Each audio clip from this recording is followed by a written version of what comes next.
A'udzubillahi samii'il 'aliim minasyaitonir rajiim. Bismillahirrahmanirrahim.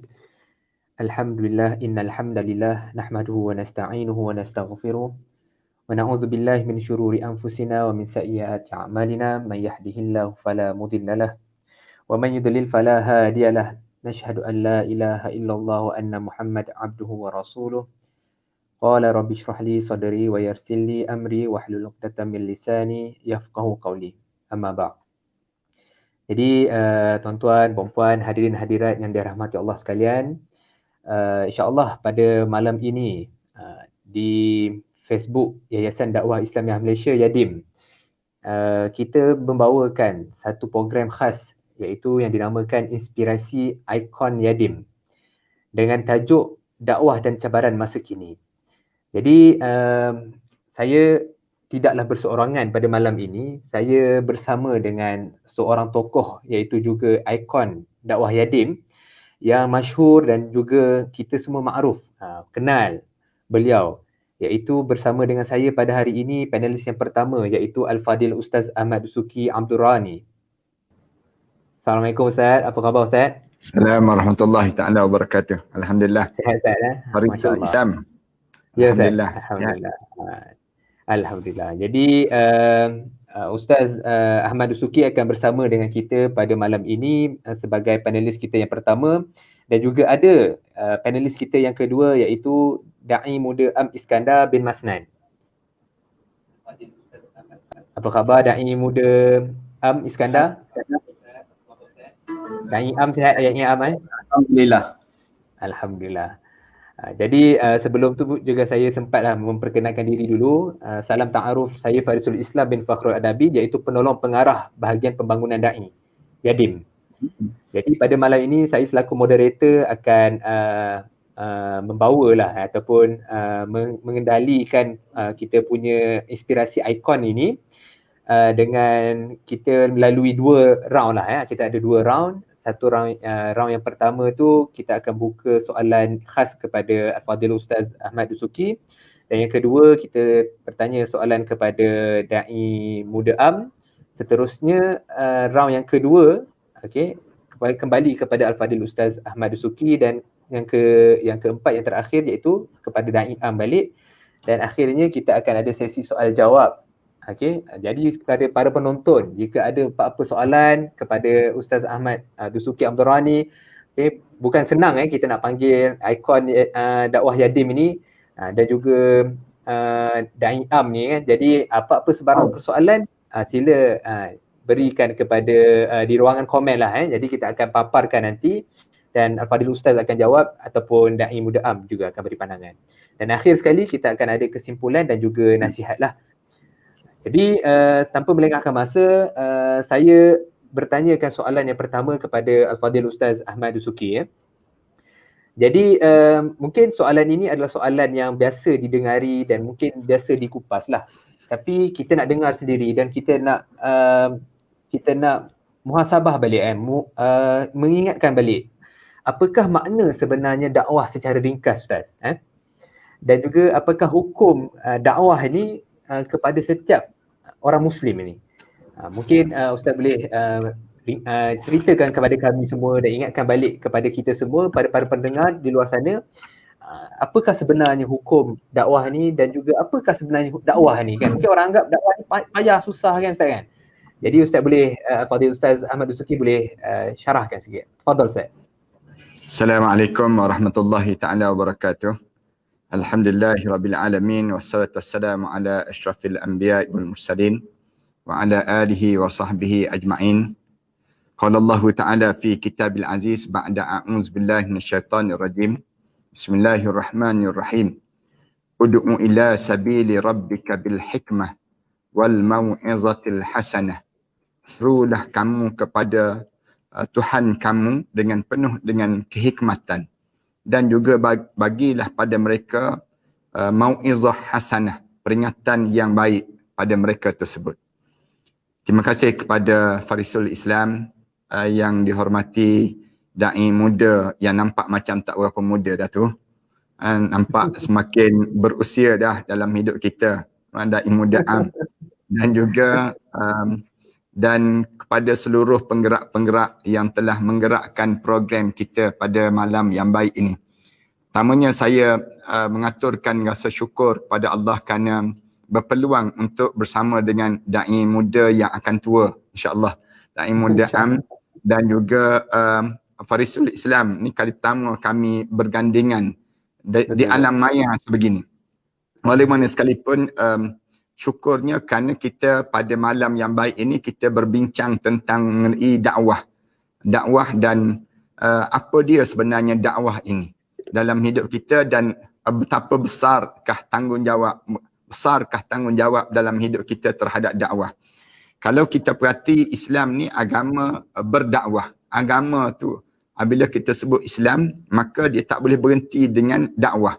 Kerana tanggungjawab yang dibawa oleh Nabi Muhammad sallallahu alaihi wasallam untuk disampaikan kepada kita ialah tanggungjawab Islam. Bagaimana nak sampai pada kita kalau sekiranya tidak didakwahkan?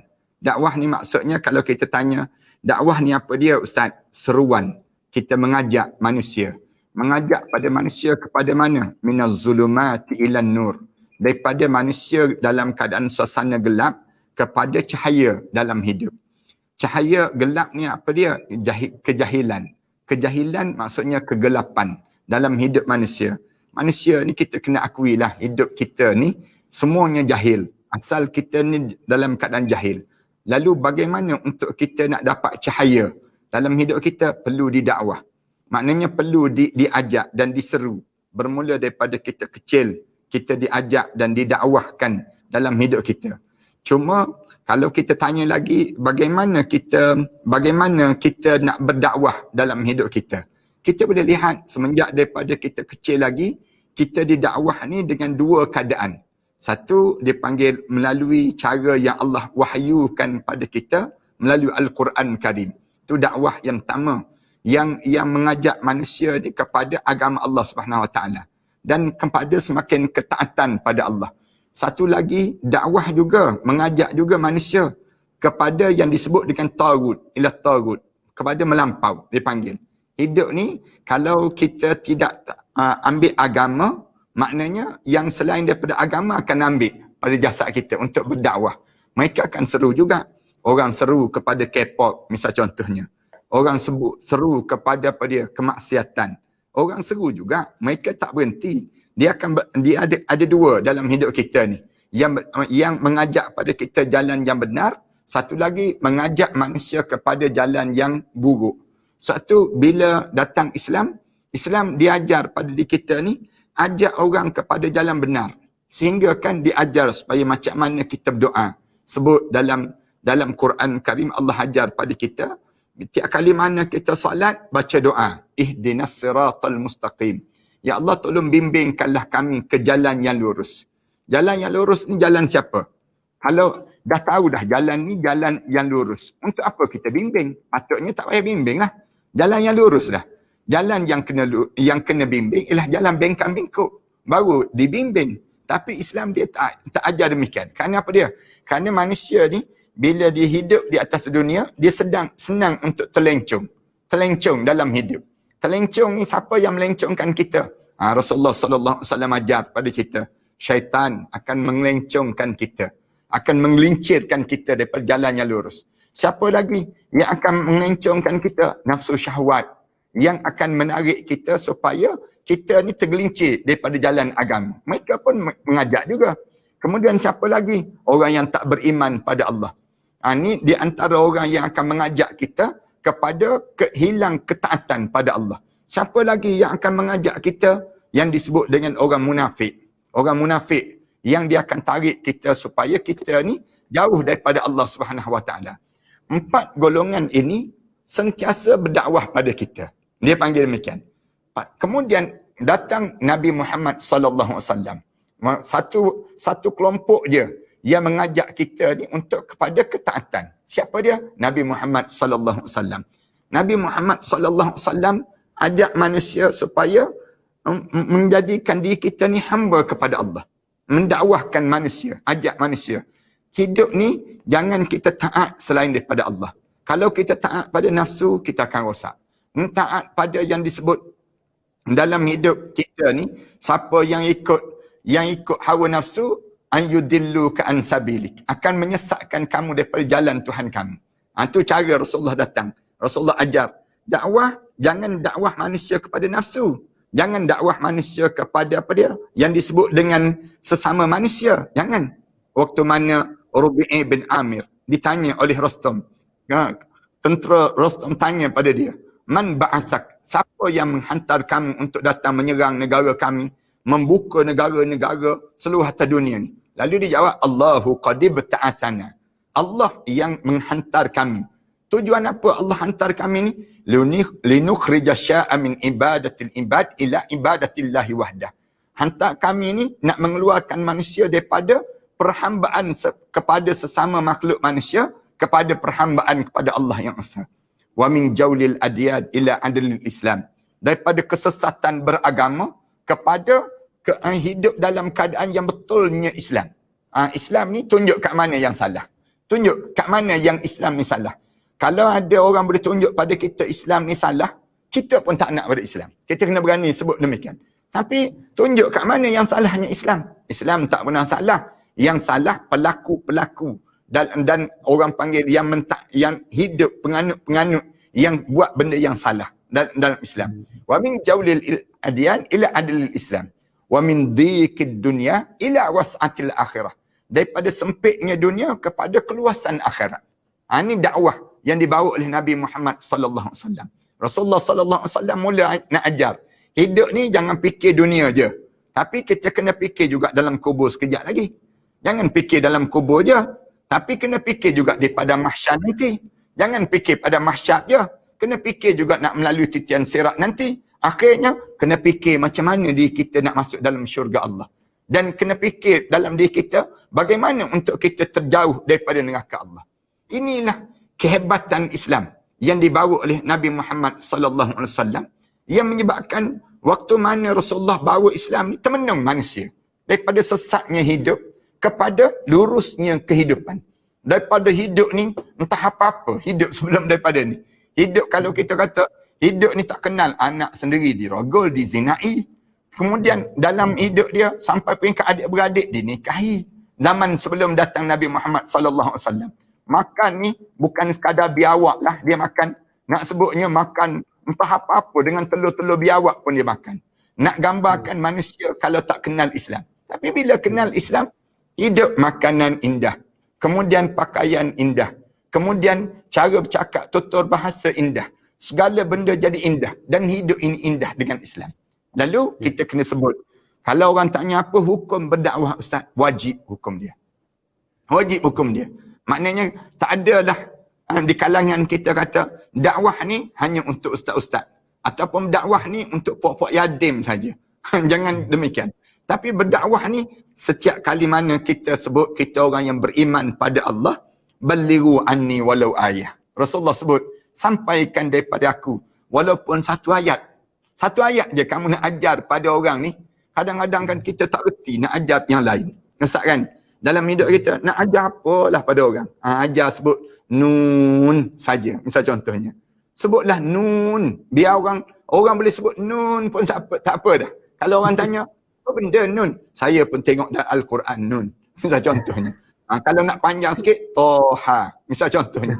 Dua huruf yang kita baca tadi. Maknanya kita sedang berdakwah. Berdakwah ni maknanya menyampaikan ajaran agama. Walaupun satu ayat yang kamu sebut. Itu maknanya dakwah daripada diri kita untuk mengajak manusia daripada hidup entah apa-apa kepada hidup yang adanya Allah. Dalam hidup kita demikian. Wallahualam. Jazakumullah khairan Fadil Ustaz. Cukup menarik apa yang Ustaz berikan kepada kita tadi. Bagaimana penjelasan yang begitu ringkas tetapi tuntas lah yang kita boleh nampak bagaimana dakwah ni sebenarnya tidaklah susah tetapi wajib. Sebab dia menyeru kan, kalau Ustaz bagi contoh tadi tu cukup lah dengan nun saja pun kita dah memadai lah kan. Kalau kita tahu waktu dalam huruf dalam Al-Quran, tapi itu pun kita dah mengajarkan dan itu menyampaikan dakwah kepada mad'u yang kita nak dakwahkan dulu lah. Jadi kita dah jelas tentang dakwah dan juga apakah hukum-hukumnya, bagaimana definisinya, bagaimana kita keluar daripada keadaan yang Ustaz kata tadi tu tak apa-apa kan, mungkin yang gelap, zulumat ilan nur kan, maksudnya kita nak bawa menyeru orang kepada cahaya, jalan cahaya. Tapi kepada da'i muda am ya, tapi kita lihat pada hari ini kebanyakan lah rakyat Malaysia ni, masyarakat kita ni pada umur-umur yang senja barulah nak berkecimpung dengan dunia masjid, dengan dunia dakwah dan sebagainya. Dan kalau kita lihat, kalau di masjid-masjid tu yang banyak dengar tazkirah, al-fadil ustaz kan. Kalau ada dalam 100 orang jemaah, mungkin 70-80 yelah 70-80 orang ataupun lebih lagi tu adalah golongan yang dah berumur lebih daripada 45 tahun dan ke atas. Jadi da'i muda am. Okay. Mengapa kita lihat hari ini anak-anak muda ni jauh dari amal-amal dakwah ni? Apatah lagi menyertai gerakan-gerakan dakwah kan. Yang berada di mahasiswa yang berada di universiti pun tak minat untuk nak berkecimpung dalam aktiviti dakwah kan. Jadi adakah kerana salahnya tafsiran orang muda ni terhadap kefahaman dakwah dan mereka merasa terbeban, atau bagaimana Da'i Am? Boleh jelaskan sikit? Fadal Da'i Am. Bismillahirrahmanirrahim. Assalamualaikum warahmatullahi ta'ala wabarakatuh. Waalaikumsalam Bismillahirrahmanirrahim. Alhamdulillahirabbil alamin. Assalamu ala asyrafil anbiya'i wal mursalin wa ala alihi washabihi ajmain. Nawaitu at-ta'aluma wa ta'lima wa tadhakkura wa tadhkira wa an-naf'a wal intifa' wal ifada wal istifadah wal hass 'ala tamathuki bi kitabillahi sunnati wa rasulih wa ad-du'a ila al-huda wa ad-dalalata 'ala al-khair ibtigha'a wajhillahi wa mardati wa qurbi wa thawabi. Allahumma amin. Subhanaka la ilma lana illa ma 'allamtana innaka antal alimul hakim. Baiklah, terima kasih kepada moderator kita Ustaz Farisul atas soalannya tadi yang saya kasih, iaitu Ustaz Ahmad Dusuki. Alhamdulillah malam ni dapat peluang untuk bersama. Bukan senang ni, orang lain tak dapat, saya je yang dapat.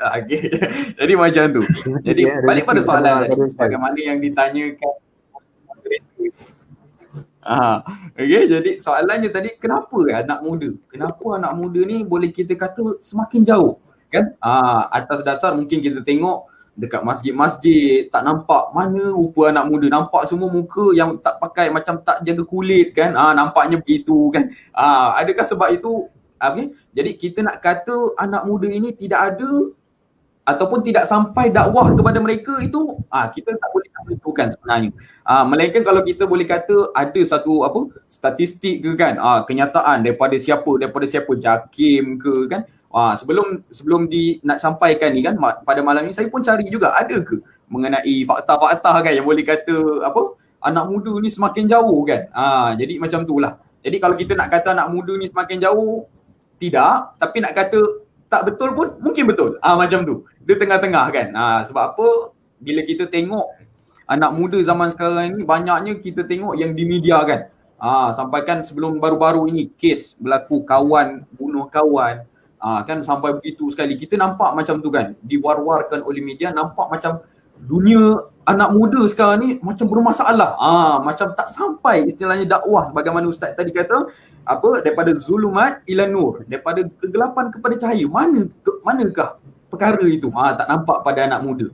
Tetapi jika kita nak kata tak ada anak muda yang sekarang ni yang hidup berlandaskan dakwah, tidak, mungkin tak boleh. Sebab ada, sebagaimana kita tahu, banyak persatuan-persatuan kan, sebagaimana tarbiyah sentap kan, yang mana persatuan-persatuan ini dibimbing oleh orang muda sendiri. Jadi alhamdulillah, syukur kan. Dan tidak lupa juga da'i muda yatim. Sebagaimana Ustaz kata tadi, yang tak lama lagi nak menua kan, nanti dah boleh tukar lah daripada DMY jadi DTY. Da'i tu yatim. Jadi macam tu. Okay? Jadi masuk balik pada poin, nak cerita mungkinlah pada saya lah kan. Bila dikatakan kenapa agaknya orang muda ni dia agak susah untuk melakukan perkara-perkara dakwah, amal-amal dakwah, ataupun nak join, macam contoh Yadim sendiri buat program kan, sukarelawan tu jarang dapat peserta anak muda je kan. Gitu kan Ustaz kan. Jadi mungkin mereka ni dia baca ayat Quran tu, mungkin bila baca ayat Quran tu dia tak habis. Ayat yang mana tu? Bagaimana ayat dalam surah Al-Imran ayat 104. A'udzubillahi minasyaitanirrajim. wal takum minkum ummatun yad'una ilal khair wa ya'muruna bil ma'ruf wa yanhauna 'anil munkar wa tu'minuna wa yanhauna 'anil munkar wa ulaika muflihun. Okey. Jadi dia tak baca habis. Dia baca wal takum minkum ummatun yad'una ilal khair wa ya'muruna bil ma'ruf wa yanhauna 'anil munkar. Dia sampai situ je. Dia sampai situ saja. Hendaklah ada daripada kalangan kamu yang menyeru kepada kebaikan dan mencegah daripada keburukan. Dia sampai situ saja. Dia tak habis. Jadi dia ingat bila hendaklah ada sebahagian bila kata daripada kalangan tu kan, dia ingat okey, mungkin kalau ada yang dah buat dia pun tak buat. Contoh dia hidup dalam keluarga yatim kan. Dia contoh yatim dekat tengah-tengah, dia jiran dengan yatim. Dia harapkan yatim je lah buat. Jadi mungkin sebab itu dia tak menjalankan usaha-usaha dakwah ini. Itu salah satu salah fahaman konsep dakwah itu sendiri. Kan? Sebagaimana tahu sebagaimana dimaklumkan tadi Ustaz Dusuki sini bagi tahu, dakwah ini hukumnya wajib. Kan? Wajib. Allah seru ud'u ila sabili rabbika bil hikmah. Ud'u itu menunjukkan kepada perintah. Kita kena buat. Kalau tak buat tak boleh. Jadi itu dia merupakan salah satu kesalahfahaman konsep dakwah itu sendiri. Jadi menyebabkan anak muda ini dia lari daripada kerja-kerja dakwah ini. Andai kata kalau dia baca habiskan ayat tadi wa ulaika humul muflihun, dan mereka adalah orang-orang yang berjaya, yang beruntung. Jadi mungkin mereka akan terdetik, wah aku nak jadi orang beruntung lah. Jadi kita pun join. Aku rasa nak jadi orang yang berjaya ni. Apa salah kita join? Jadi mungkin macam itu. Itu mungkin daripada segi perspektif itu sendiri kan. Sebab apa bila anak-anak muda ni dia dengar perkataan dakwah ni kan Ustaz kan. Dengar dakwah ni dia rasa macam, wih ni bahasa Arab ni. Bahasa Arab ni kita kena serah dekat orang yang belajarnya Kuis, UIM, Polis Universiti Islam, Melaka, Selangor, UIA. Dia serah kat situ pula. Yang belajar dekat UM, UKM kan, yang tak ada I dekat dalam nama tu, dia buat tak tahu je. Macam tu kan. Jadi tak bolehlah begitu. Kan? Sedangkan usaha dakwah ini adalah tergantung pada individu muslim itu sendiri. Sebagaimana hadis Nabi Muhammad sallallahu alaihi wasallam di mana Nabi kata Nabi kata siapa man ra'a minkum munkaran falyughayyiru biyadi. Siapa yang nampak kemungkaran maka atasinya dengan tangan. Siapa? Nabi tak kata sekerompolan, jika ada seorang dalam kumpulan, anda dalam kumpulan nampak ada orang baru pergi cegah kemungkaran. Tak. Nabi kata siapa nampak? Siapa nampak? Kalau nampak kita cegah. Kalau yang pertama Nabi galakkan menggunakan tangan, iaitu kuasa. Kalau ada kuasa, guna kuasa. Tapi mungkin kuasa ini merujuk kepada pihak yang berkuasa kan. Kalau mungkin dalam keadaan sekarang ni, kalau mungkin kita seorang-seorang tak boleh lah nampak orang buat maksiat kan. Ada nampak orang ini yang dalam masalah tak betul, kita datang dekat dia, bagi sekali tangan ke apa semua dah bagi. Nak kata kuasanya tu, dia nak guna kuasa sangat. Jadi sampai dia pukulnya orang, tak boleh lah begitu. Itu dah salah faham pula. Jadi salah faham. Kan? Jadi kita gunakan yang berikutnya. Kalau tak boleh guna kuasa, gunakan, Nabi kata sambung, kalau tak boleh gunakan dengan lisan ataupun lidah kita. Ini yang paling rasa semua orang boleh buat. Hatta orang yang tidak mempunyai suara ataupun lebih dikenali sebagai bisu pun mampu melakukan. Sebab dengan cara apa? Ada bahasa isyarat. Itu pun bahasa juga tu. Cuma dia tak guna lidah, dia guna tangan. Jadi macam tu. Jadi kalau lidah ni gunakanlah sebaik-baik lidah tu kan. Cakap perkara yang baik-baik, sampaikan apa yang patut kan. Jangan pula kita nak dakwah ni, betul, okey, niat dia nak dakwah ni. Tetapi dia menggunakan perkataan-perkataan yang dilarang dalam agama seperti memaki, hamun, caci, menghina dan sebagainya. Itu dah tak boleh dah. Itu dah teruk sangat lah tu kat Ustaz. Jadi yang terakhir, last kali Nabi kata kalau tak boleh, gunalah hati kita. Iaitu dengan cara kita kita bencikan amalan yang dilakukan itu. Jadi kalau boleh sebaik-baiknya kita tetap kena sampaikan. Sebab apa? Tanggungjawab. Istilah tanggungjawab itu yang penting. Iaitu tanggungjawab kita menjalankan dakwah itu. Ini jadi poin yang kedua pula. Kenapa anak-anak muda sekarang ni dia jauh daripada usaha dakwah sebab dia tak rasakan usaha dakwah ni tanggungjawab dia sendiri. Macam tu. Tanggungjawab tu tak ada dalam jiwa. Jadi menyebabkan dia serah kepada orang lain. Macam itulah kan, sebagaimana kita lihat lah kan.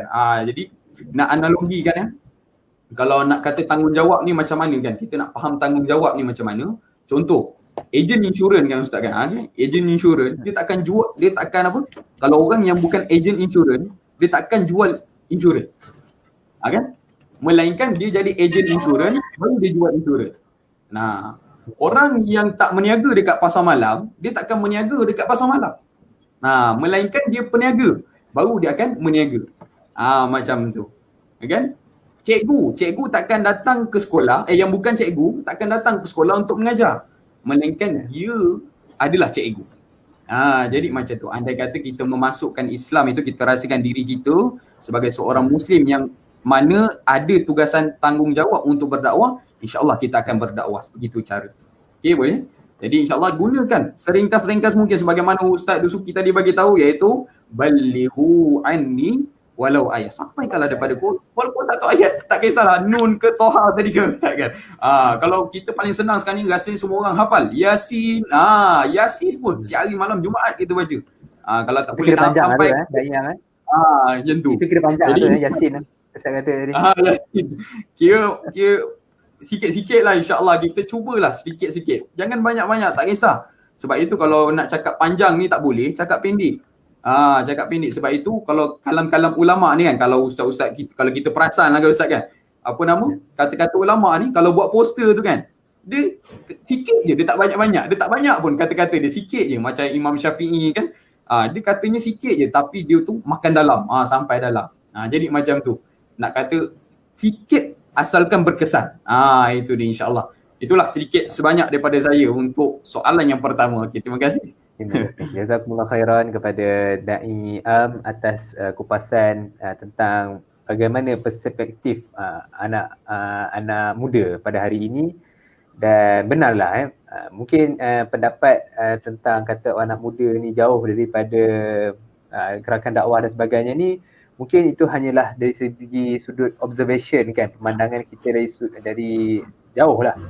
Kita tidak mendalami sendiri ke tak adalah bancian tertentu, kajian-kajian yang tertentu pergi ke lapangan lah. Jadi terima kasih kepada Da'i Am atas kupasan dan juga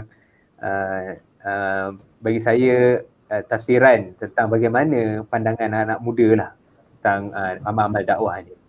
Jadi kita kembali kepada Al-Fadhil Ustaz Dusuki. Jadi bila mana Ustaz ceritakan tentang kisah para sahabat, bagaimana mereka berdakwah sampai ke Parsi, sampai ke Rom kan. Rabi'ah yang bertemu dengan Rustum, sudah tentu perjalanan yang mereka hadapi tu daripada dakwah Rasulullah SAW yang berfokus di Mekah dan Madinah.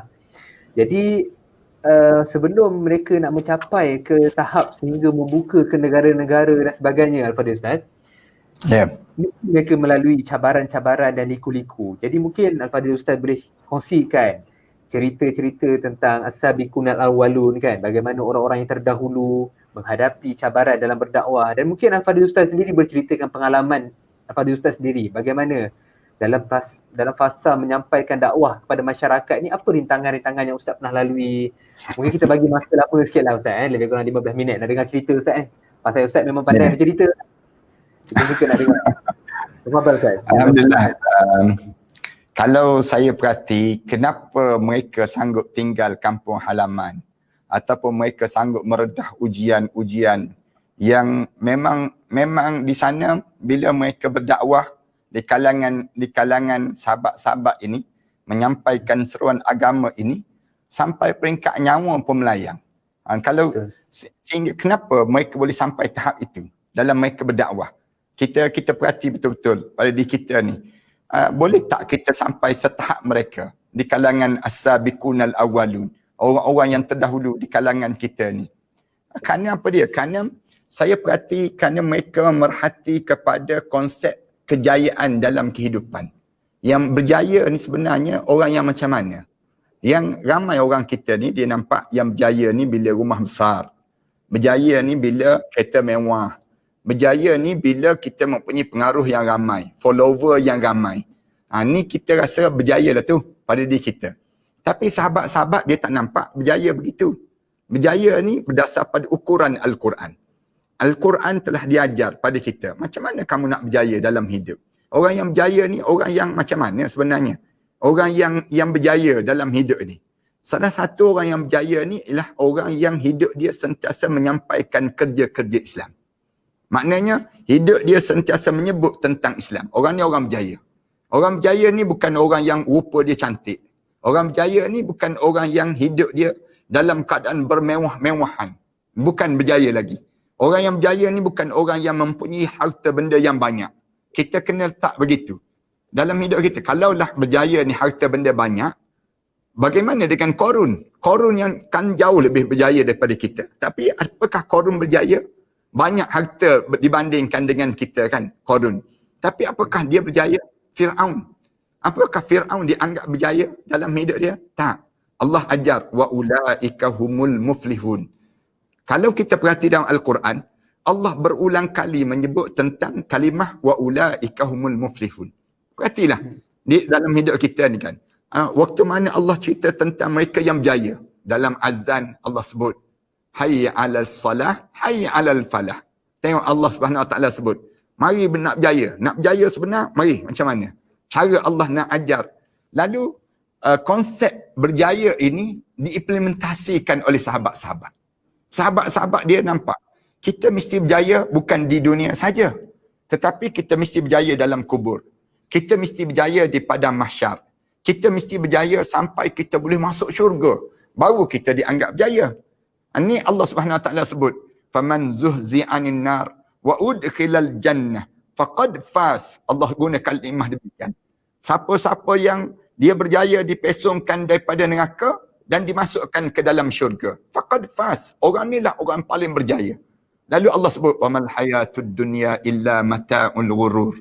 Dunia ni nikmat yang sekejap je, nikmat yang sekejap. Yang menyebabkan bila begitu mereka faham kalimah, kita ambil lah malam ni kalau ditanya, konsep berjaya tu apa dia dalam hidup?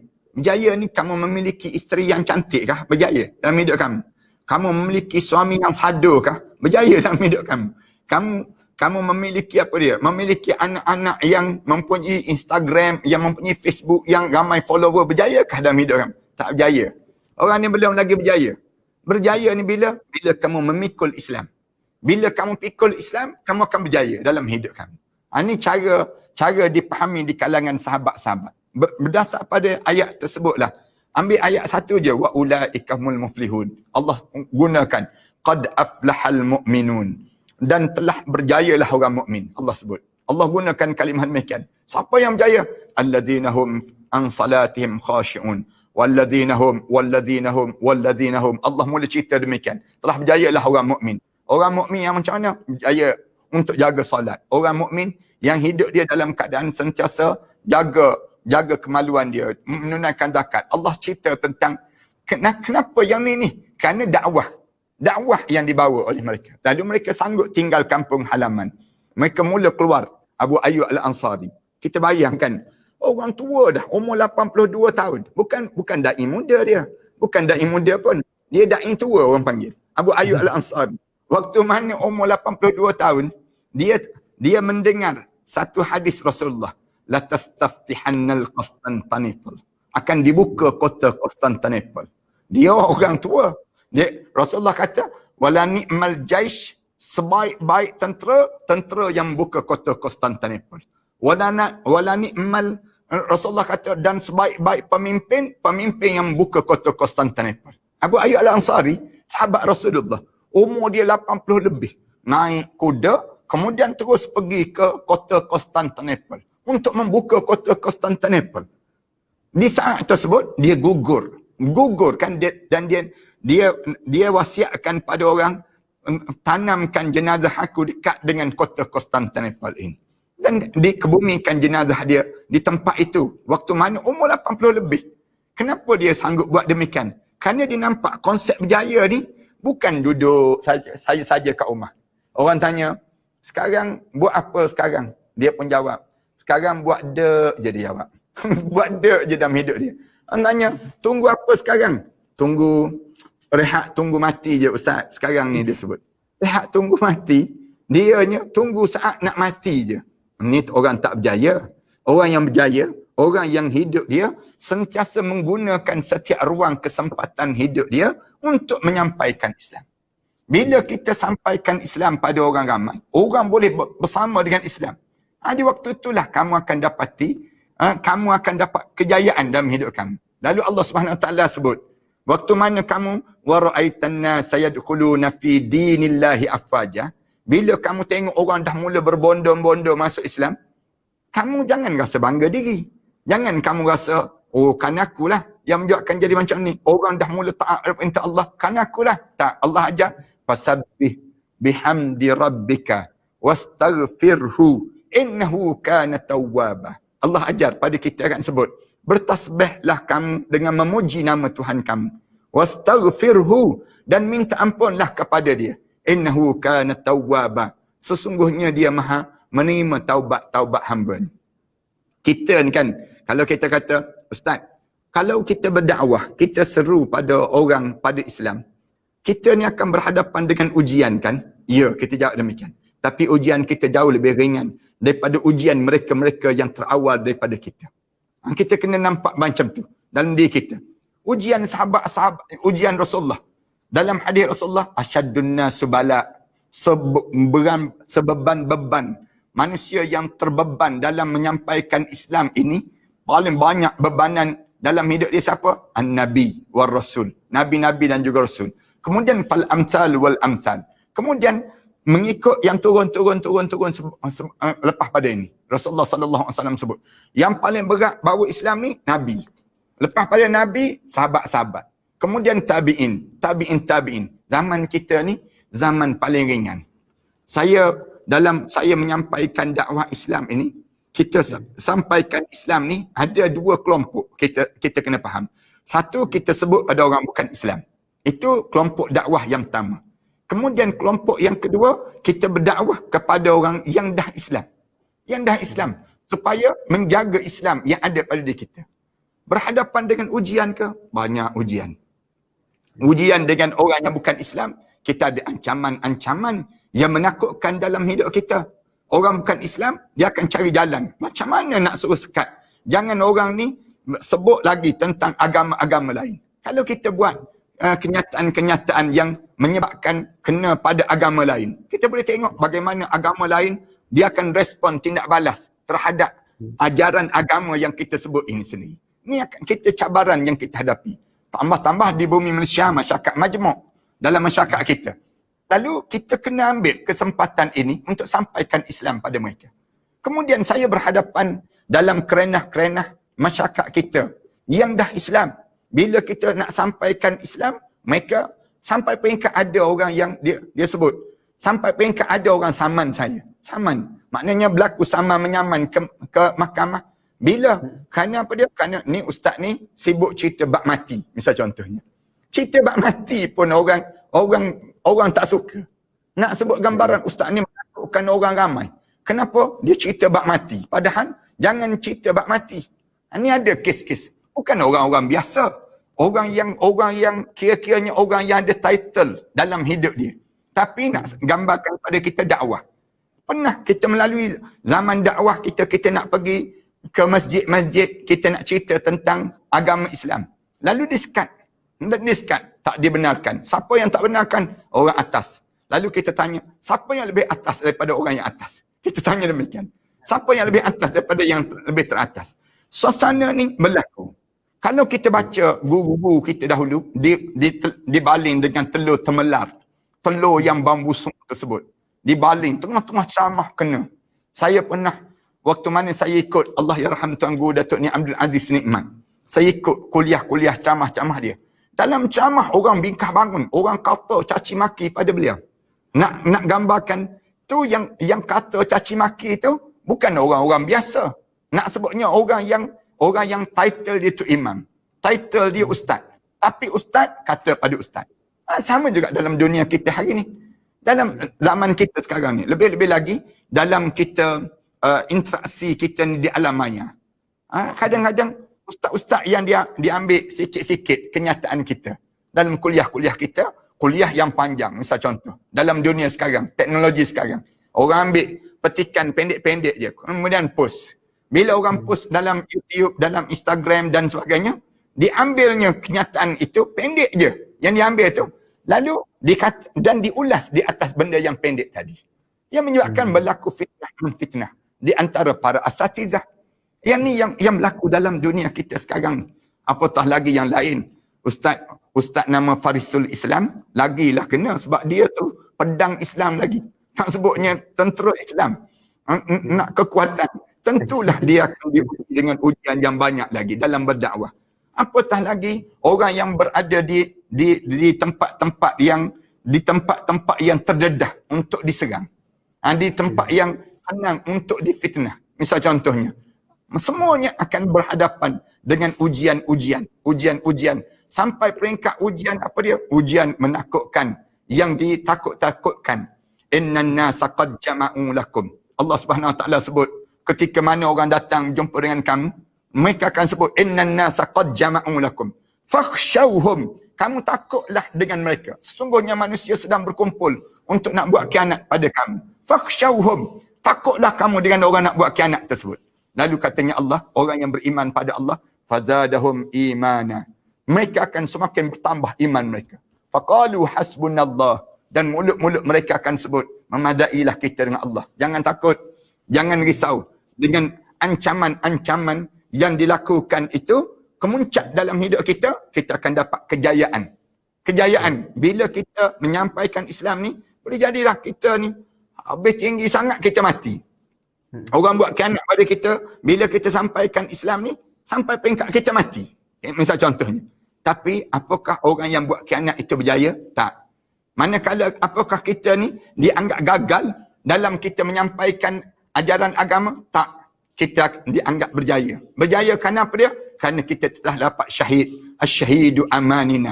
Mati syahid menjadi cita-cita dalam kehidupan kita apabila kita menyampaikan dakwah Islam ini. Jangan kita rasa sedih, jangan kita rasa kecewa, dan jangan kita rasa takut dan bimbang, tetapi kita yakin kita ada Allah. Bila kita jaga Allah, Allah dah Subhanahu Wa Taala dah ajar daripada kita. In tansurullah yansurukum. Allah Subhanahu Wa Taala sebut. Kalau kamu tolong agama Allah, nescaya Allah akan tolong kamu. Allah Subhanahu Wa Taala sebut demikian. Bukan sekadar itu. Allah janji dua. Allah akan tolong kita wa yusabbit aqdamakum, dan Allah akan tetapkan pendirian dalam kehidupan kita. Saya rasa sekadar itulah. Saya menunggu dai muda yang sikit lagi, kalau tunggu lama sikit lagi jadi tua tak kena gaya. Jadi supaya jangan tua sangat, jadi kita minta dai muda lah pula meneruskan perbincangan ini. Jazakumullah khairan pada Al-Fadil Ustaz Ahmad Zuki atas perkongsian yang saya kira cukup menarik, dan itu adalah pengalaman Al-Fadil Ustaz sendiri. Bagaimana Ustaz mulakan tadi dengan tentang makna kejayaan itu sendiri, dan cabaran-cabaran yang kita bakal hadapi, dan macam mana Ustaz sendiri ceritakan kan, macam mana Ustaz sendiri menghadapi cabaran di kalangan asatizah, para imam sendiri. Kalau Ustaz ceritakan bagaimana Allahyarham Tuan Guru Ni Abdul Aziz menghadapi sampai kena cemuh dan sebagainya depan orang ramai kan di masjid-masjid. Jadi itulah cabaran bagi orang-orang yang menyampaikan agama Allah Subhanahu Wa Taala. Jadi yalah, kalau kita lihat ancaman ni bukanlah kepada orang non-Muslim sahaja kan, tapi sebenarnya di kalangan Muslim dan orang yang bahkan dah faham agama pun masih lagi ingin mencari titik perbalahan dan juga pergaduhan kat situ kan. Jadi itu pun satu cabaran yang bagi kita besar lah itu yang terbesar lah. Jadi kepada Da'i Am, Ustaz kata kalau tadi Ustaz panjang sikit tadi tu dah tua dah tak sampai habis 10 tu jadi tua pula nanti. Jadi kita minta Da'i Am Iskandar selaku anak muda yang telah menyertai program Da'i Muda Yatim. Okay, 20 orang yang terpilih dan akhirnya ke pentas akhir pula Da'i Am ni. Dan memenangi pula anugerah Bestari. Okay, anugerah Da'i Bestari pula. Okay, dari kalangan ramai-ramai tu, alhamdulillah Allah SWT pilih Da'i Am. Mungkin Da'i Am bercerita sikit sepanjang melalui fasa-fasa kan. Orang tak tanya ke Da'i Am kan, kata apakah cabaran-cabaran yang Da'i Am sendiri hadapi sebagai orang muda yang berkecimpung dengan program-program dakwah, program-program jadi dakwah ni. Mungkin Da'i Am berceritakan sikit kepada penonton dan juga kita semua pada malam ni. Fadal. Okey, baik, insya-Allah. Terima kasih atas statement soalan yang diberikan. Baiklah. Jadi bila ditanyakan kepada saya mengenai apa cabaran yang saya hadapi sepanjang saya menyertai lah program Dai Muda Yatim atau berkecimpung dalam bidang dakwah ni, saya boleh kata macam tak ada lagi. Itulah sebab saya rasa bukanlah tak ada, maksudnya kalau saya meletakkan cabaran itu sebagaimana yang dikatakan oleh yang sebagaimana Ustaz Dusuki tadi. Kalau kata Ustaz tadi sampai kena saman. Saya setakat ni tak pernah lagi orang saman Ustaz. JPJ pun tak pernah saman saya lagi, polis pun tak pernah lagi setakat ni kena saman. Ustaz sampai ada orang Ustaz bercakap pasal mati, mengingatkan kepada kematian, sampai orang saman gitu sekali. Allah, itu hebat Ustaz. Sebab apa? Bila dia rasa ada pengalaman ni Ustaz kan. Saya rasa bila dapat pengalaman macam tu kan, dia menjadi salah satu pemangkin untuk kita ataupun salah satu kita punya titik tolak semangat untuk lagi tambah lagi usaha tu. Sebab dia bila rasa tu kan, rasa cabaran itu. Itulah. Kalau nak dikatakan lagi saya ni dah berdakwah, berkecimpung dalam bidang dakwah, saya pun rasa macam masih belum sampai lagi. Kalau nak kata berdakwah pun saya rasa macam tak sampai lagi tahap dakwah tu. Sebagaimana kalau nak disamakan dakwah bila kata kita ni dakwah ni tahapnya mesti sampai macam mana Nabi Muhammad sallallahu alaihi wasallam. Kena berjalan beribu-ribu langkah jauhnya kan. Kena sampaikan agama itu kan kepada orang yang bukan Islam, sehingga kan dibaling walaupun disampaikan itu tak diterima. Kan sebagaimana kisah di Taif, Nabi dibaling oleh anak-anak kecil kan, sampai berdarah, mengalir darah ke Nabi. Kemudian Nabi balik rasa sedih kan. Kemudian di samping itu Allah datangkan kegembiraan kepada Nabi. Kalau nak katakan kisah tahap dakwah, titik dakwah itu sampai begitu sekali, kena dapat hinaan, makian kan. Baru rasa saya ni berdakwah, saya tak sampai lagi dakwah tu. Setakat ni saya alhamdulillah habis saja sebagaimana diberitahu tadi. Pentas final tu Ustaz, tak ada lagi saya keluar berjalan ada orang maki saya, tak ada pernah lagi Ustaz. Saya sampaikan tak ada lagi kena balik ke Telur. Tak ada lagi. Setakat ni join program dengan Yadim pun Ustaz kan. Hari tu walaupun saya bagi bercakap sikit dekat Perak ke kan hari tu, tak ada lagi yang tiba-tiba berdiri kan cakap awak ni cakap tak betul ni, awak ni tak betul, gila ni, cakap apa-apa ni, tak ada lagi macam tu lah. Sebagaimana almarhum Tuan Guru ni Ni Aziz, tak ada lagi. Saya tak sampai lagi tahap gitulah. Tapi jika ditanyakan cabaran mengenai pandangan saya dakwah masa kini. Kalau tajuk kita dakwah dan cabaran masa kini. Cabarannya tu pada masa kini tu. Masa kini tu cabaran dia tu. Kan sebagaimana dalil tadi ayat Quran, ud'u ila sabili rabbika bil hikmah. Yang susah dekat situ tu. Bil hikmah itu. Dengan bijaksana. Kalau sekarang ni nak jadi bijaksana itu agak payah sikit sebenarnya. Dia kena banyak fikir. Sebab nak jadi bijaksana ni sampai sekarang kalau kita ni tak berusaha untuk menaikkan nama usaha dakwah ni, orang takkan tengok kita. Kita ni macam syok sendiri je nanti jadinya Ustaz kan. Kan walaupun kita ni merasakan yelah, walaupun macam mana Ustaz bagi tahu kan kita nak followers banyak kan, tapi kita nak kalau boleh usaha kita ni ada yang ikut kan, kita dapatlah kita punya balasan balik daripada kita ni. Tak adalah kita macam cakap dengan pokok je kan, tak adalah begitu tak. Kan kita ada yang mengikut kan. Jadi itu menjadi salah satu ganjaran untuk usaha dakwah kita lah, sikit sebanyak lah kan. Jadi macam tu. Jadi nak kata beli hikmah itu yang susah tu. Sebab sekarang ni dia nak tunggu nak dapat perhatian tu nak kena tunggu viral kan. Baru orang fikir macam tu. Jadi kalau nak kata viral tu baru berdakwah, itu yang susah juga tu. Jadi tak boleh lah kan. Jadi nak kita zaman tak boleh tidak, kita kena kreatif. Istilahnya dakwah masa gini kena kreatif. Kalau tak kreatif dah tak sampai lah, boleh kata tak sampai dakwah kita tu.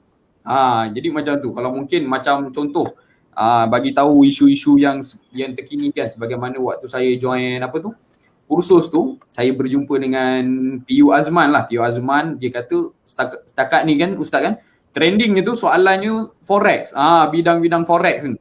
Jadi sebagaimana maklum, saya tahu Ustaz Dusuki dah, kalau kawan-kawan saya yang main forex pun kan, dia mesti dia rujuk pada Ustaz. Nampak sangat Ustaz ni ada sesuatu yang mengatakan bukanlah kita membenarkan benda yang haram, tidak. Ustaz ada dalil yang mana mereka ni boleh terima.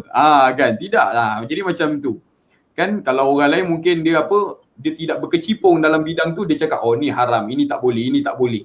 Jadi bila kita dalam dunia kini, kita tak nak kita kena terjun dalam bidang itu sendiri. Itu hebatlah Ustaz. Saya terharulah bila dapat berjumpa dengan orang yang sangat hebat dalam bidang kewangan ni kan. Jadi macam tu. Jadi kalau nak contoh lagi kita kisahkan sebagaimana kalau kisah Nabi Musa kan sebelum ini. Okay, kisah Nabi Musa dengan Firaun. Kalau ikutkan zaman cara berdakwah Nabi Musa dulu, waktu nak sampaikan dakwah kepada Firaun tu, Nabi Musa ni pun boleh kata ikut trending waktu zaman tu. Zaman tu. Waktu tu kalau ada Twitter, orang hashtag sihir. Sihir. Zaman itu kan sihir paling top. Perkara paling diminati zaman Nabi Musa iaitu sihir.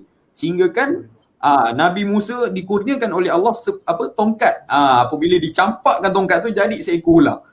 Jadi macam tu. Tapi bukan kata Nabi Musa ni main sihir, tak. Tapi Nabi Musa ikut trending zaman tu dan kita gunakan ke arah kebaikan. Macam itu. Kalau mungkin kisah lain lah. Kita nak rujuk kisah lain sebagaimana kalau mungkin kita maklum ada satu kisah di mana di Indonesia. Iaitu ada seorang kiai ni kan, dia dekat kampung lah. Ketika tu kampungnya tu famous dengan sabung ayam. Jadi dia ni fikir cara kan. Jadi caranya dia kebetulan dia pun ada ayam. Jadi dia ada ayam. Jadi dia ajak orang sabung ayam dekat rumah dia. Jadi macam tu. Bukanlah nak kata lepas ni cari orang yang menyabung ayam ke kan. Kalau nampak orang berjudi, kita pergi berjudi sekali. Jangan, bukan macam tu. Jadi mungkin penerimaan itu cara lain. Jadi kita nak cerita kat ni macam mana kreativiti tu yang ada pada situasi tu. Jadi di mana Syekh ni pun mengajak orang sabung ayam di rumahnya dan alhamdulillah syukur pengikut yang sentiasa sabung ayam, lama-lama mereka pun meninggalkan amalan menyambung ayam ni sebab perkara itu tidak baik lah kan, kita sebagaimana kita maklum lah kan. Jadi macam gitu sekali. Jadi bila kata cabaran itu kita nak beri hikmah tu iaitu media sosial zaman ni Ustaz kan, internet kan, semua yang Facebook, Instagram, macam mana kita nak sampaikan dakwah. Dalam media ni kalau tak ada golongan-golongan yang berusaha untuk be kreatif, jadi kreatif untuk berdakwah dalam media, maka media itu akan dipenuhi dengan perkara-perkara yang lara.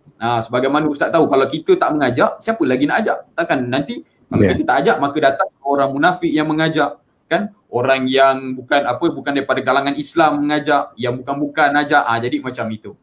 Itulah sikit sebanyak cabaran lah. Kalau nak ceritakan ada lagi cabaran, tapi rasa satu pun tak apalah, cukup lah tu. Tak banyak sebenarnya cabaran yang saya boleh ceritakan. Tak sampai lagi. Muda lagi. Belum tua lagi. Masya-Allah. Jazakumullah khairan kepada Da'i Muda Am atas perkongsian bagaimana saya kira bukanlah cabaran tu tidak samalah seperti orang-orang yang lebih terdahulu kan, seperti Al-Fadhil Ustaz, Ahmad Suki kan, mereka ni lebih berpengalaman. Tapi mungkin suatu hari nanti kita bakal menjadi seperti mereka kan. Kita akan dapat terima kan. Jelas sekarang ni JPJ tak berani saman kita, betul? Tapi akhirnya nanti kita tengok JPJ tak saman tapi orang lain yang kesaman kita kan. Atas biarlah perkara-perkara yang kita tengok macam bercerita tentang soal mati, sedangkan semua agama percaya tentang kematian kan. Tapi itulah kan, nak jadikan manusia yang macam-macam perangai ya. Jadi kita kena hadapilah cabaran-cabaran itu. Dan saya kira tadi Da'i Am menceritakan cabaran bagaimana persediaan lah kan orang muda ni dalam mana kena kreatif untuk masuk dalam peredaran zaman. Kalau kita lihat macam mana Ustaz Ahmad Suki pun, walaupun ketika awal muda-muda dulu Ustaz mungkin tak ada live ni Ustaz tak ada. Call semua tak ada Ustaz kan. Kan? Kalau call tu kata nak pukul 3 esok jumpa petang tu, pegang dengan janji tu Ustaz tak? Orang sekarang ni pukul 3 janji, petang 2.59 hantar mesej kata dia tak jadi, esok petang baru ni. Orang dah tunggu dah dia kan. Dia tak pegang dengan janji dah Ustaz. Itu specialnya lah. Maksudnya pada Ustaz pun boleh mengikuti perkembangan semasa, perkembangan zaman untuk live bersama kita pada malam ni. Dan ini adalah salah satu daripada poin-poin yang penting lah. Jadi bertepatan dengan tajuk kita dakwah dan cabaran masa kini, kita dah hampir ke hujung kita punya rancangan pada malam ini. Jadi kalau kita ada apa-apa persoalan ataupun soalan-soalan yang ingin ditanyakan kepada panel kita, kepada Ustaz Ahmad Dusuki dan juga Da'i Muda Am, boleh turunkan soalan-soalan, apa sahaja soalan. Luar daripada konteks ataupun tajuk pun boleh ditanyakan di dalam ruangan komen. Okey, ada soalan WhatsApp Ustaz. Pada Ustaz Ahmad Dusuki teringin nak tahu bagaimana mengingati mati boleh memberikan kekuatan diri untuk berjaya Ustaz. Mungkin Ustaz boleh Yes, bagaimana kita sebut tadilah. Yang kita sebut orang yang berjaya ni orang yang macam mana. Bila kita nampak dalam hidup kita ni kejayaan dalam hidup kita ni bukan di sini tetapi di sana. Lalu kita nak dapatkan berjaya ni bila? Mesti kita mati dulu. Kalau tak mati tak berjaya. Sebab tu orang mukmin, orang yang dia tak rasa dalam hidup dia, dia tak rasa kecewa dengan cerita berita kematian. Bahkan orang mukmin dia akan rasa gembira saat mana diberi peluang untuk menghadapi kematian. Kerana apa dia? Kerana dia akan mula boleh berehat daripada kehidupan yang kepenatan dengan ketaatan Allah ini. Kita buat benda yang disebut oleh Allah ni kan kita penat kan. Sembahyang penat, puasa penat. Ni dengar ceramah ni pun penat. Lepas tu lalu pula Yadim Maya Inspirasi Ikon hulurkan sumbangan ke Yadim. Lagi penat dia panggil. Bila kita dengar hulurkan sumbangan tu, kepenatan. Segala benda yang kita buat ini, dia di atas dunia ni kita penat. Tetapi bila kita nak rehat? Bila kita mati. Bila kita mati, masuk dalam kubur, kita akan rehat. Rasa tenang pada diri kita. Tak percaya, cuba try matilah. Tak percaya. Bagaimana kita seronok tak seronok kita bila kita menghadap di hadapan Allah. Orang mukmin ni bila masuk dalam kubur je, berubah kubur dia menjadi taman pada taman-taman syurga. Kan Rasulullah ajar demikian pada kita. Dan orang yang tidak mukmin bila dia masuk dalam kubur, dia akan menjadi kawah kepada kawah-kawah neraka. Yang itulah yang menyebabkan mereka berusaha jangan bagi mati. Sedangkan orang mukmin dia nak mati syahid. Macam mana kita nak mati syahid dalam hidup kita? Ialah bila kita membawa Islam, kita pikul Islam. Kalau kita dapat bawa Islam, kita pikul Islam sampai peringkat kita benar-benar ikhlas dalam mentaati perintah Allah, maka kita akan menghadap depan Allah dengan penuh doa-doa.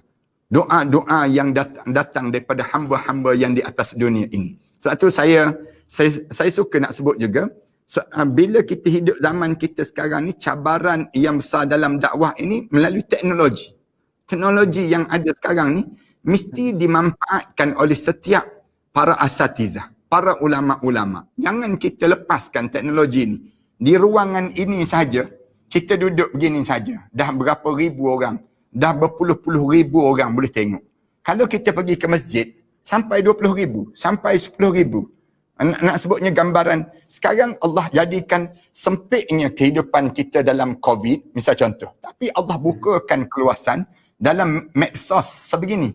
Bila kita ada medsos sebegini, saya tengok kan, saya buat contoh, Da'i Muda Am pun dan juga Ustaz Farisul Islam pun boleh buka TikTok misal contohnya.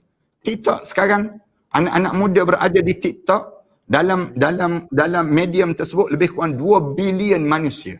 2 bilion manusia yang tak tidur, yang kerja dia main TikTok saja.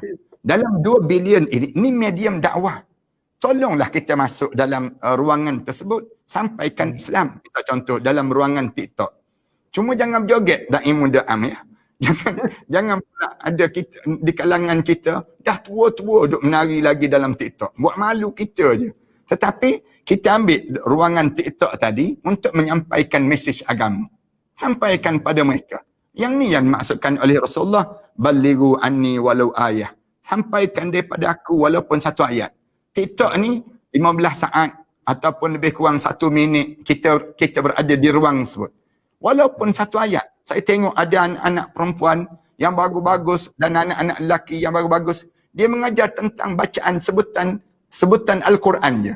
Kalimah qalqalah misal contohnya. Dia sebut kalimah-kalimah demikian. Dia bukan ustazah pun.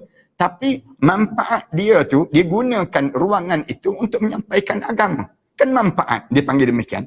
Dalam hidup kita, dia ruangan TikTok ni, jangan kita nampak menari je. Tapi kita nampak dia bagai tempat medium dakwah yang orang sedang berkumpul di tempat tersebut. Sama juga dalam Instagram. Sama juga dalam Facebook. Jadi kita Diajar supaya apa dia? Gunakan medium percuma ini. YouTube, medium-medium yang ada ni. Gunakan, manfaatkan cara demikian.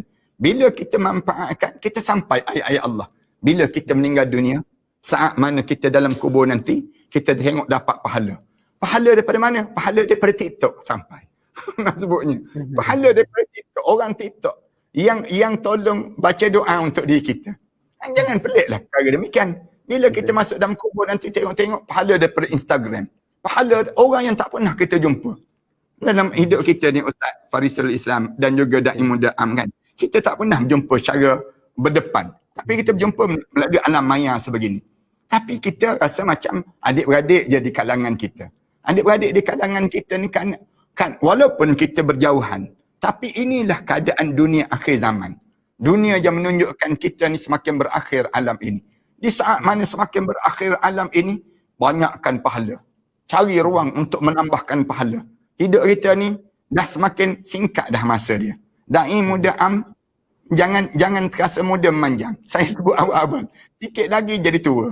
Dalam hidup kita. Bila kita sebegitu, pada diri kita ni, dalam hidup kita, lalu kita kena banyakkan apa? Banyakkan harta, tak ada manfaat. Banyakkan follower, tak ada manfaat. Banyakkan apa? Banyakkan pahala. Banyakkan pahala untuk buat persiapan apa dia? Persiapan hari kematian kita untuk kita menjadi bahagia setelah mana kita menghadap di hadapan Allah.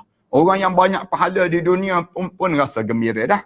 Apatah lagi kita dalam kubur nanti. Orang yang banyak dosa di dunia ni sengsara kan? Cuba tengok, di dunia ni pun sengsara yang banyak dosa. Apakah bahagia orang yang seorang penzina? Penzina tak bahagia. Apakah bahagia hidup seorang makan rasuah? Tak bahagia. Tak bahagia orang makan rasuah. Allah tak bagi kebaikan daripada kemaksiatan yang dilakukan. Apakah bahagia orang yang membuka aurat? Orang yang buka aurat, bahagiakah hidup kalian? Tak. Banyak orang buka aurat. Hidup dia tak pernah bahagia. Allah tak bahagiakan dengan kemaksiatan. Tapi Allah bahagiakan hidup dengan ketaatan. Ini baru dunia. Dunia belum lagi masuk dalam kubur. Jadi berbahagialah kita kalau mana Allah kurniakan pada kita dengan peluang untuk kita banyak mendapatkan pahala dalam medium yang kita ada ini untuk bekalan kita hidup lepas pada kita mati nanti. InsyaAllah. Wallahu a'lam. InsyaAllah. Jazakallah khairan kepada Fadil Ustaz atas saya rasa begitu menarik lah kupasan soalan yang ditanya tadi tu berkaitan dengan bagaimana tadi Ustaz dah kupas dah. Bagaimana soalannya tadi tentang bagaimana kita nak merasa mati dan berjaya dan sebagainya. Ustaz selitkan sekali bagaimana cara kita nak menambahkan pula pahala, pakej pahala masa kini kan. Ustaz tambahkan lagi. Jadi rugilah kan kepada yang dengar ni kita tak manfaatkan ruangan-ruangan dan peluang-peluang kan. Yang Fadil Ustaz kata kadang-kadang bukan ustazah pun, bukan ustaz pun kan, tapi menyampaikan ilmu yang bermanfaat kepada masyarakat dalam 2 bilion manusia yang sedang berkumpul dalam satu medium kan. Jadi itu adalah satu peluang dan juga memberi penambahan saham lah kita pada masa kematian dan juga pada saham akhirat kita insya-Allah. Jadi ada lagi soalan boleh turunkan di ruangan komen kepada semua pendengar. Jika soalan kepada Da'i Muda Am, golongan muda lebih suka kepada hiburan. Bagaimana kita nak berdakwah secara kreatif dan e-sport, online game lah ni. Okey, Da'i Am boleh ni kupas sikit, beri pandangan sikit. Fadhal. Baiklah, insya-Allah. Bismillahirrahmanirrahim. Allahumma salli ala Muhammad. Jika dikatakan golongan muda ni lebih suka kepada hiburan kan? Yalah, hiburan, kenapa dia suka hiburan ni ataupun sifat ni kita kata hedonism. Hedonism gitu kan. Jadi dia suka kepada hiburan ni, dia bukan sebenarnya hiburan, dia suka pada yang menarik minat, yang apa? Dia yang rasa seronok, dia macam tertarik menarik perhatian. Begitu baru dapat perkataan tu. Yang menarik perhatian. Jadi bila kata bagaimana nak berdakwah secara kreatif. Jadi perkara-perkara kreatif ni sebenarnya dah menarik perhatian. Jadi bila kita nak kata macam mana nak jadi kreatif, itu yang penting tu. Itu yang penting. Mungkin kalau nak kata nak jadi kreatif ni kita kena buat cerita lain lah kot. Kena buat live lain. Kalau nak cerita macam mana nak jadi kreatif, tak cukup sejam ni Ustaz nak cerita. Mungkin kalau tak cukup Ustaz Dazuki pun kena masuk juga cerita macam mana nak jadi kreatif dengan Ustaz kan. Jadi itulah, kreatif ni fikiran yang apa? Yang dia kata tak, dia kena dia bukan secara kita duduk diam kan, tiba-tiba dapat. Dia nak tak nak sunatullahnya kita kena cari ilham, kena cuba kan, kena tengok, kena kaji lebih dalam, tengok apa-apa yang kenapa kan. Kita tengok video, contoh ada satu video dia naik, orang happy, seronok. Kenapa orang suka tengok video ni? Apa yang ada dalam video ni yang menarik perhatian? Itu yang kita kena tahu. Jadi cara nak jadi macam contoh yang diberi e-sport tu kan. Apa yang menarik pada orang bermain e-sport ni? Contoh dekat Malaysia kalau kita tahu nama-nama seperti apa, Solos kan, penjahat dan sebagainya semualah, banyak lagi kalau nak senaraikan e-sport ni kan. Mereka ni orang suka tengok sebab apa? Dia main game. Sambil-sambil dia main game, dia seronok-seronok, dia happy-happy kan. Tapi ada juga kalau dekat contoh dekat tak silap saya dekat Indonesia, dia ada seorang streamer ni juga, dia di mana bila dia stream kan, dia memakai songkok, pakai baju macam ustaz lah, macam Ustaz Dusuki kita punya pakaian, ada pakai macam tu sambil dia main game. Kan? Mungkin dia sikit-sikit sambil dia main tu, dia ada cakap sikit-sikit peringatan, itu secara bentuk kreatif lah kan. Tapi syarat dia kalau nak main e-sport, nak main game kenalah pro. Kalau tak pro kan tak tengok. Jadi itu pun kena juga, kena ada skill tu. Kalau tak ada skill, kreatifnya ada, skillnya tak ada, dah tak boleh juga, ke laut juga perginya kan. Jadi macam tu, dia kena nak cerita lagi macam mana nak kreatif, panjang lah ceritanya kan. Sikit-sikit cukup lah kan. Nanti kalau nak panjang lagi kita kena buat cerita lain lagi Ustaz. Kena jemput Ustaz Dusuki juga, tak boleh orang lain. Macam tu, terima kasih. Okey, jazakumullah khairan kepada Da'i Muda Am atas pandangan dan cadangan yang baik. Jadi kita pun dah sampai ke penghujung di rancangan kita pada malam ini. Jadi sebelum berakhirnya kita punya inspirasi ikon, pihak Yadim mengucapkan terima kasih lah kepada Al-Fadhil Ustaz Ahmad Dusuki atas kesudian beliau meluangkan masa kan Ustaz. Terima kasih banyak Ustaz. Terima kasih jemput saya. Sama-sama Ustaz. InsyaAllah lain kali kita akan jemput lagi insyaAllah Ustaz. InsyaAllah, mudah-mudahan. Jadi Da'i Muda Am pun terima kasih juga kerana sudi meluangkan masa. Jadi saya bagi masa lebih kurang dalam 1 minit kepada setiap panel untuk berikan kesimpulan yang terakhir dalam ruangan yang ringkas, dan insyaAllah kita mula dengan Fadil Ustaz Ahmad Dusuki dulu. Fadal. Dalam hidup kita ini masa paling bermanfaat Allah kurniakan pada kita. Masa ni merupakan modal perjalanan hidup. Gunakan setiap masa yang Allah kurniakan pada kita untuk ketaatan pada perintah Allah. Kalau kalian main game, kalian rasa main game tersebut dapat manfaat, maka teruskanlah. Tapi kalau sekiranya kita main game tak bawa manfaat dan tak bawa kejayaan pada kita di akhirat nanti, kalian jangan teruskan. Rugi masa. Kerana dalam hidup kita ni, modal hidup ialah masa je. Masa kita ni jangan sia-siakan. Allah bagi peluang. Sebagaimana Rasulullah SAW sebut, syababaka qabla haramik. Muda kamu sebelum kamu tua. Kemudian masa bila? Waghinaka qabla fakrik. Waktu kaya kamu sebelum kamu jatuh miskin. Menandakan apa dia? Benda yang di sebalik itu akan sampai. Benda yang akan sebalik itu akan sampai. Rasulullah sebut, irtanim khamsan qabla khamsin. Rebut 5 masa sebelum datangnya 5 masa. Mudah-mudahan masa kita ni masa yang bermanfaat dan Allah kurniakan pada kita untuk membawa agama Allah Subhanahu Wa Taala ini. Wallahu a'lam. Jazakumullah khairan kepada Fadil Ustaz. Okey, Da'i Am boleh berikan sedikit kesimpulan dan Fadal.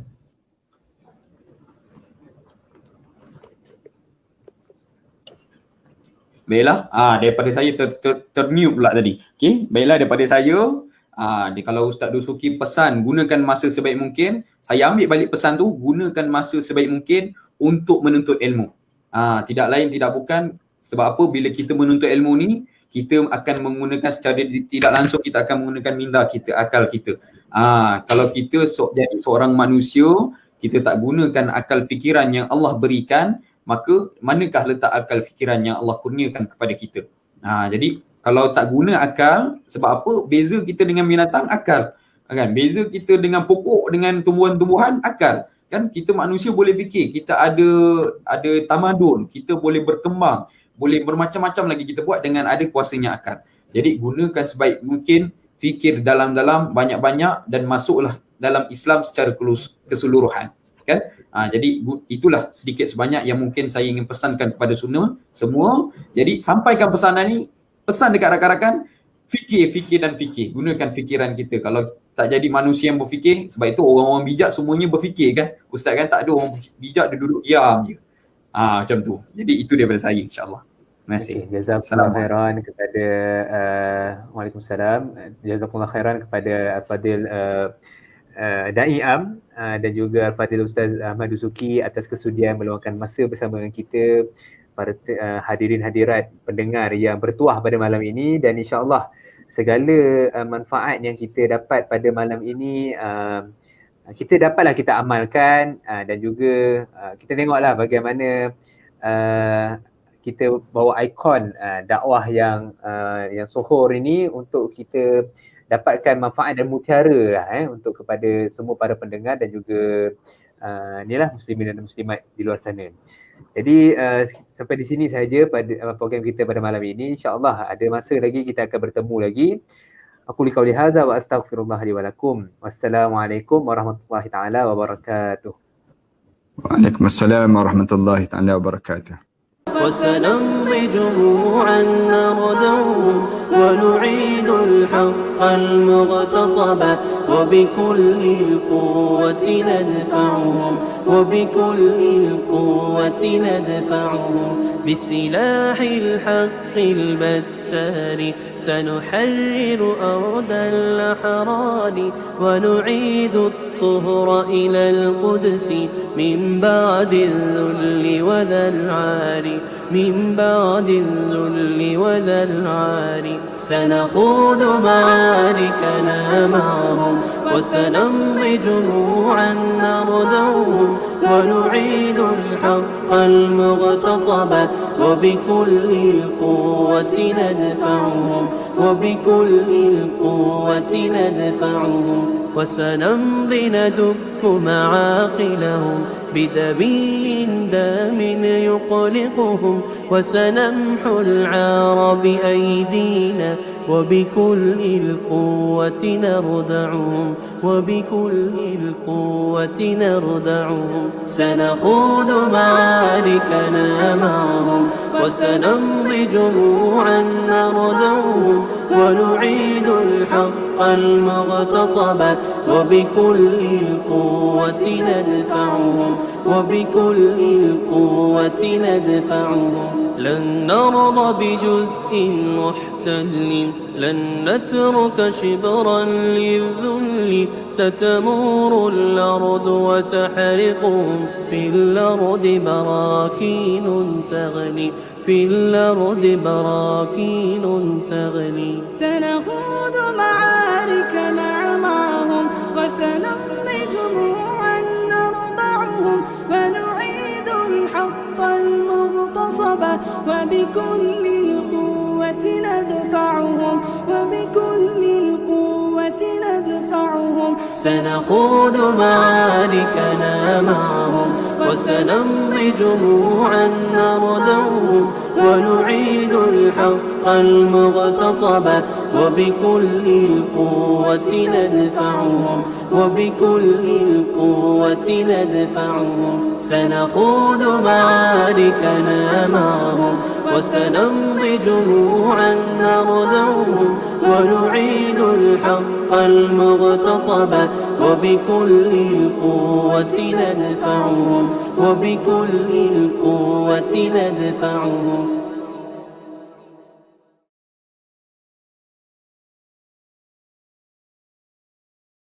سنخوض معارك لا إله إلا الله محمد رسول الله عليه صلاة الله وآله والأحبة